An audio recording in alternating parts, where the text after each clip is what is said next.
श्री स्वामी समर्थ मित्रांनो, आज आपण आपल्या कर्माचे फळ आपल्याला कसे मिळते ना ते जाणून घेणार आहोत। तर मित्रांनो, आपल्या चांगल्या आणि वाईट दोन्ही कर्माचे फळ आपल्याला भोगावेच लागते। रोजच्या प्रमाणे सुभाषराव भाजी घेण्यासाठी बाजारात जातात। दुकानात भाजी घेत असताना मागून त्यांना एक भिकाऱ्याचा आवाज येतो। तो भिकारी खूपच केविलपणे बोलत असतो, दे रे बाबा दे, मला देवाच्या नावाने काहीतरी दे। 2 दिवसांपासून मी काहीच खाल्लेलं नाही। मला आता खूप भूक लागलेली आहे, काहीतरी द्या। इतका केविलवाणा आवाज ऐकून त्यांनी मागे वळून पाहिले आणि अचानक त्यांच्या तोंडून शब्द बाहेर आले, वसंत तू? ते शब्द ऐकल्यावर भिकारी सुद्धा थरथर कापू लागला। त्याने डोळे वर करून सुभाषरावांकडे पाहिले, तेव्हा त्यांच्या डोळ्यांतून अश्रूंचा पूरच वाहू लागला आणि तो म्हणाला, दादा दादा तू? हो मीच, पण तुझी ही अवस्था कशी झाली? सुभाषरावांनी घाबरून त्या माणसाला विचारले, दादा, ही सगळी माझ्या कर्माची शिक्षा आहे। मी तुमच्याबरोबर किती चुकीचा वागलो होतो। बहुतेक देवाने त्याचीच ही शिक्षा मला दिली आहे। एवढे बोलता बोलताच तो माणूस बेशुद्ध पडला। त्याला बेशुद्ध पडलेलं पाहून सुभाषराव अजूनच घाबरतात आणि पटकन आपला मुलगा अजयला फोन करून बोलवतात। 10 मिनिटात अजय तेथे पोहोचतो। सुभाषराव आणि अजय त्या माणसाला हॉस्पिटलमध्ये घेऊन जातात। डॉक्टर त्या माणसाला तपासतात आणि सांगतात, काळजी करण्यासारखे काहीही कारण नाही। बहुतेक 2-4 दिवसांपासून काहीच खाल्लेले नाही, म्हणून कमजोरीमुळे चक्कर आली आहे। थोड्या वेळातच ते शुद्धीवर येतील, तुम्ही काळजी करू नका। तेव्हा अजय म्हणतो, बाबा तुम्ही घरी जा, मी आहे इथे। ते शुद्धीवर आल्यावर मी तुम्हाला फोन करून कळवतो। मुलाचं बोलणं ऐकून सुभाषराव घरी जातात आणि आपल्या खोलीत जाऊन कपाटातून एक जुना फोटो काढतात आणि त्याच्याकडे पाहतच राहतात। पाहता पाहता ते भूतकाळातील आठवणींमध्ये जातात। किती आनंदी कुटुंब होतं त्यांचं। त्यांच्या घरात आई, वडील आणि ते स्वतः असे 3 जण राहत होते। परंतु जेव्हा सुभाषराव 5 वर्षाचे होते तेव्हा त्यांच्या आईला एक आजारपणामुळे मृत्यू झाला। मग सुभाषरावांचे वडील मल्हारराव एकदम एकटे पडले। मल्हाररावांना आता शेतात काम करण्याबरोबरच छोट्या सुभाषला पण सांभाळावे लागत होते।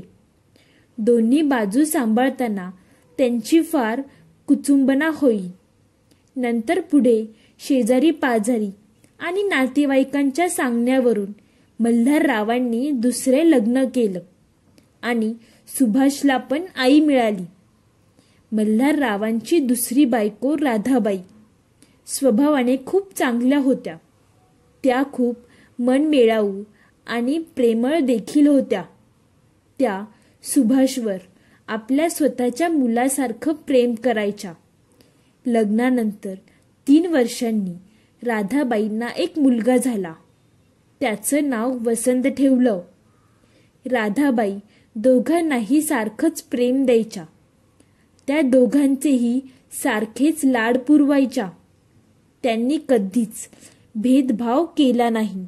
परंतु जेव्हा वसंत 7 वर्षाचा झाला तेव्हा अचानक मल्हाररावांचा मृत्यू झाला आणि घराची सर्व जबाबदारी सुभाषच्या खांद्यावर आली। सुभाष अजून लहानच होता, परंतु तरीही त्यांनी हिंमत सोडली नाही। सुभाषने स्वतःचे शिक्षण अर्ध्यातच सोडले आणि आपल्या आई आणि लहान भावाची जबाबदारी घेतली. तो शेतात काम करून आपल्या कुटुंबाचे पोषण करू लागला आणि जेव्हा वसंत शाळेत जाण्यासारखा झाला तेव्हा सुभाषने त्याला गावच्या सर्वात चांगल्या शाळेत घातले. आता सुभाष दिवस रात्र कष्ट करू लागला. आपल्या भावाच्या सर्व इच्छा पूर्ण करू लागल्या. सुभाषचं फक्त एकच स्वप्न होतं की त्याच्या भावाचं चांगलं शिक्षण होणं आणि त्याला एक नोकरी मिळावी, म्हणजे कुटुंबाची पैशांची चिंता मिटेल. कारण शेतीच्या उत्पन्नातून उदरनिर्वाह करणे कठीणच होते. सुभाषला आपल्या भावाचे चांगले भविष्य घडवण्यासाठी स्वतःची प्रत्येक इच्छा दडपून टाकली. आई जेव्हा सुभाषला लग्नासाठी विचारायची तेव्हा सुभाष म्हणायचा की आधी माझ्या भावाचं शिक्षण पूर्ण करेल, त्याला चांगल्या नोकरी पाण्याला लावेल आणि मग मी लग्न करेल. नाहीतर माझ्या पत्नीची जबाबदारी पण माझ्यावर येईल आणि जेव्हा वसंतला नोकरी लागेल तेव्हा आम्ही कमवणारे दोघे भाऊ असू. मग घरात कुठल्याही गोष्टीची कमतरता राहणार नाही. मग मी लग्न करेल. एक दिवस मात्र न राहून आई म्हणाली, मला माहीत आहे बेटा, पण कधी कधी मला भीती वाटते की तुझ्या धाकट्या भावाचं भविष्य घडवण्यासाठी तू तुझं आयुष्य वाया घालवशील. आता तुझे लग्नाचं वय झालं आहे. तू लग्न कर आणि तुझा संसार सुरू कर. एकाच बरोबर सुरू झालं की दुसऱ्याचा मार्गही मोकळा होतो. तुझ्या भावाच्या भविष्यासाठी तू तुझं भविष्य खराब करू नकोस. त्यावर सुभाष लगेच म्हणाला, आई तू पण ना काहीही गोष्टींचा विचार करतेस. फक्त एकदा वसंतला चांगली नोकरी लागू दे, मग बघ सगळं कसं चांगलं होईल. आणि बघता बघता हळूहळू वेळ निघून गेली आणि वसंतचं शालेय शिक्षण पूर्ण झाले. आता पुढच्या शिक्षणासाठी त्याला शहरात पाठवायचं होतं. सुभाषने आपली शेती आणि घर सावकाराकडे गहाण ठेवून सावकाराकडून पैसे घेतले आणि वसंतचे ॲडमिशन शहरातल्या एका नामवंत कॉलेजमध्ये केले आणि तेथे जवळच एका वसतिगृहात त्याची राहण्याची आणि खाण्यापिण्याची व्यवस्था केली. वसंत आता शहरात राहून शिक्षण घेऊ लागला आणि सुभाष दर महिन्याला त्याला खर्चासाठी पैसे पाठवत असे. काळ आपल्या गतीने पुढे सरकत राहिला आणि सुभाषने केलेल्या मेहनतीचं फळ मिळालं. वसंतला शहरातील एक खूप मोठ्या कंपनीत मॅनेजरची पोस्ट मिळाली. जेव्हा सुभाषला हाय कळलं तेव्हा त्याच्या आनंदाला पारा उरला नाही. भावाला नोकरी मिळाल्याच्या आनंदात त्याने गावभर मिठाई वाटली. आपल्या मोठ्या मुलाच्या इतक्या वर्षाच्या कष्टाचं अखेर फळ मिळाल्याने राधाबाईंनाही खूप आनंद झाला. आता सगळे वसंत गावात येण्याची वाट पाहत होता. पण 6 महिने उलटले, वर्ष उलटलं, तरीही वसंत परत आला नाही. फोन केला तर म्हणायचा, दादा मी लवकरच परत येईल. इकडे सावकार रोज सुभाषच्या घरी येऊन धमकी देऊ लागला की जर पैसे परत केले नाही तर घराचा आणि शेतीचा ताबा घेणार. आता सावकार खूपच त्रास देऊ लागला होता. वाट पाहता पाहता एक दिवस सुभाषने फोन लावला आणि म्हणाला, अरे वसंत तू कधी येणार आहेस गावाला?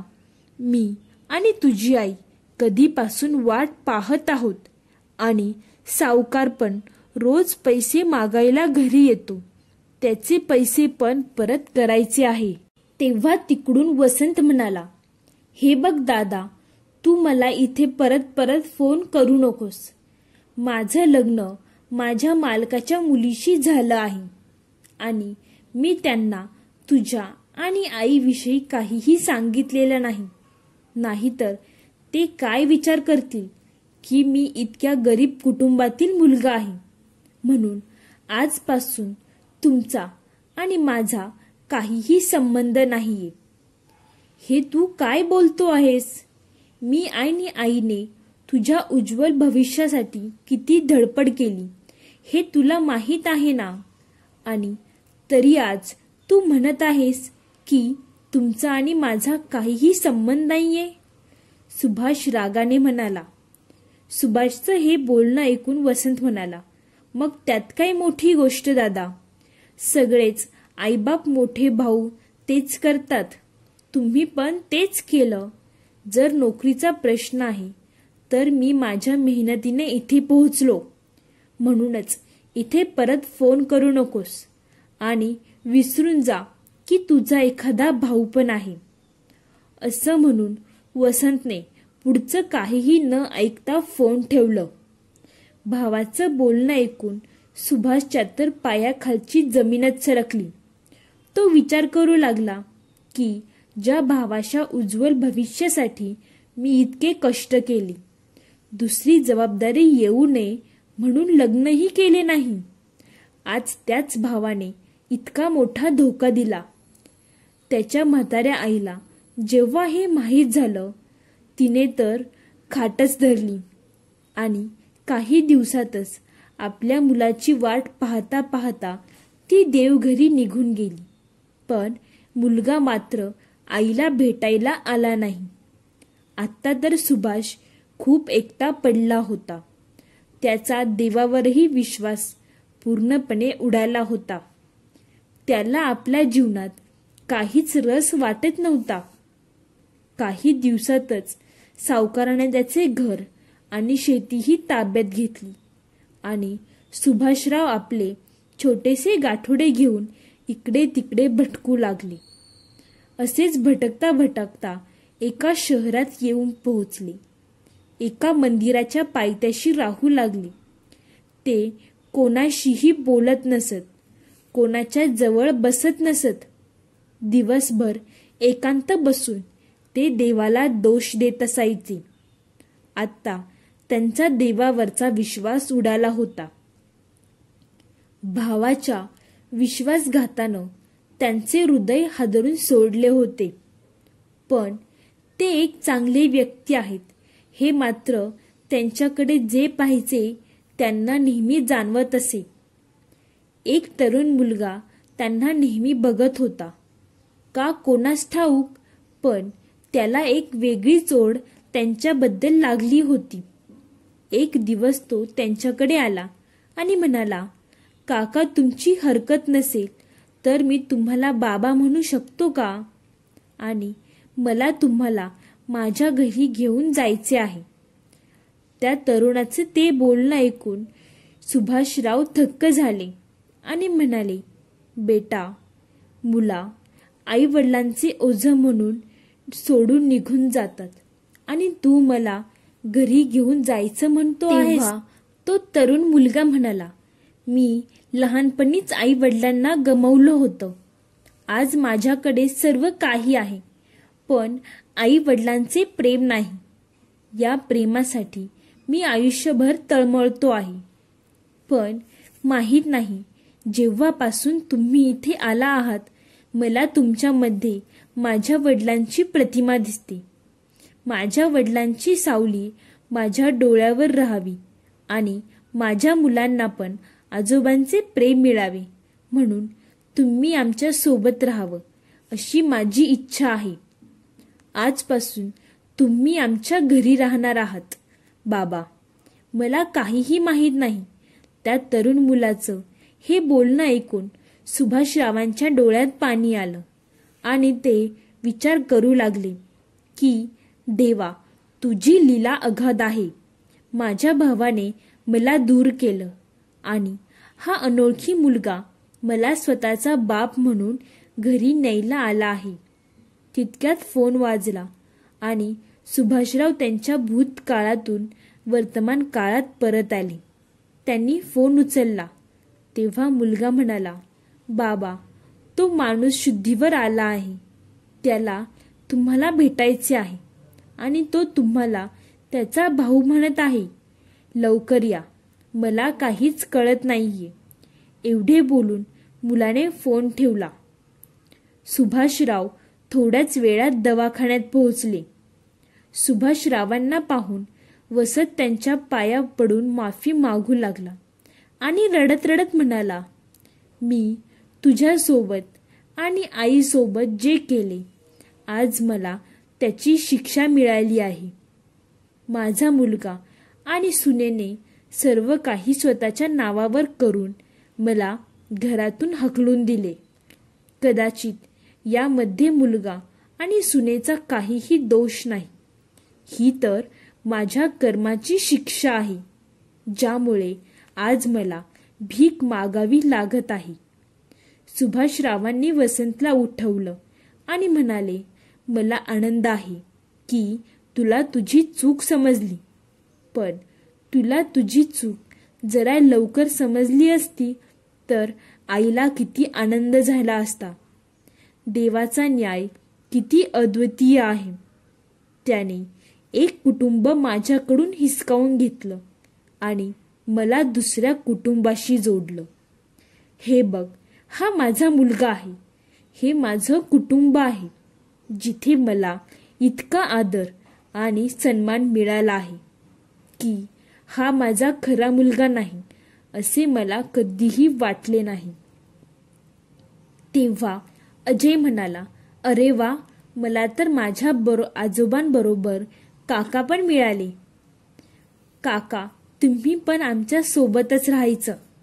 सुभाषरावांच्या डोळ्यामध्ये आज वेगळी चमक होती. ज्या देवावरनं त्यांचा विश्वास उडाला होता, आज त्याच देवावर त्यांचा विश्वास कितीतरी पटीने वाढला देखील होता.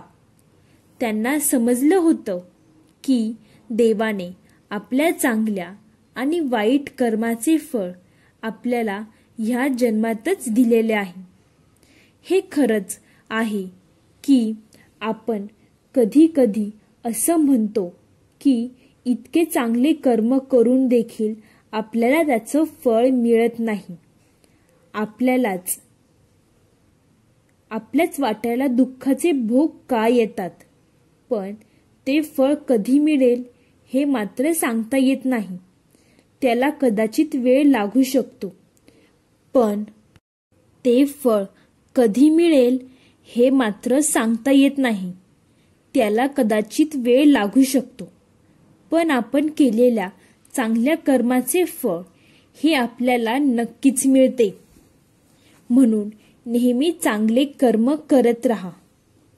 तर मित्रांनो, तुम्हाला ही कर्माचे फळ ही कथा आवडली असेल तर चॅनेलला नक्की सबस्क्राईब करा आणि लाईक, शेअर, कमेंट करायला अजिबात विसरू नका. धन्यवाद मित्रांनो. बोला श्री स्वामी समर्थ.